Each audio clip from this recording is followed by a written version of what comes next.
Well, Union Environment Minister Prakash Javadekar has hit out at the developed nations in Paris at the climate negotiations, saying they're not doing all they can to combat climate change. Speaking at a joint press conference of the basic countries, which is Brazil, South Africa, India and China, Javadekar said that the developed nations need to first implement the convention principles and then move to the next step. The basic countries have also attacked the rich nations' poor contribution to the Green Climate Fund.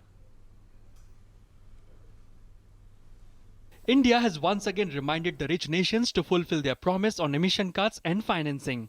Environment Minister Prakash Javadekar expressed his disappointment on the low level of support from developed nations on climate change.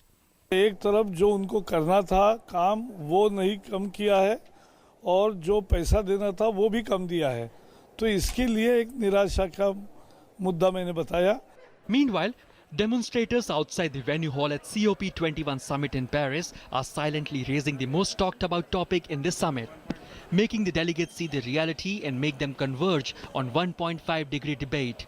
Across the globe, nations have so far focused on capping the overall rise in temperatures within 2 degrees. This is in keeping with the prevailing view that a global mean temperature increase of more than 2 degrees Celsius must be avoided in order to ward off the worst of global warming's consequences. But many Caribbean and Pacific nations want the efforts to concentrate on a lower cap at 1.5 degrees Celsius.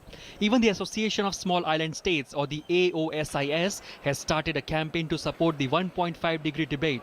Many of these nations are the first ones who will see adverse and extreme impacts of the climate change and rise in temperatures. For us, it'll be like a doomsday. Most of the islands, the sea level will change.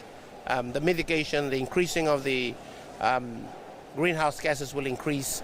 We know it's getting to a desperate state. Many countries say below 2 degrees is not enough, and we need to aim at a 1.5-degree goal.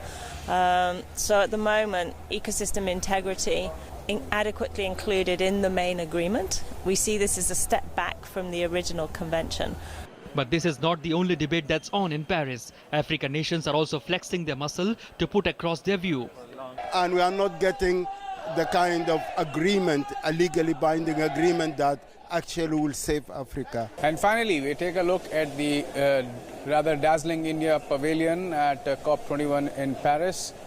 Behind me, what you see is a curtain of sand, perhaps a signal to the world that time is running out and we need to find a solution. With cameraman Tangraj, Ravi Dhiman, DD News.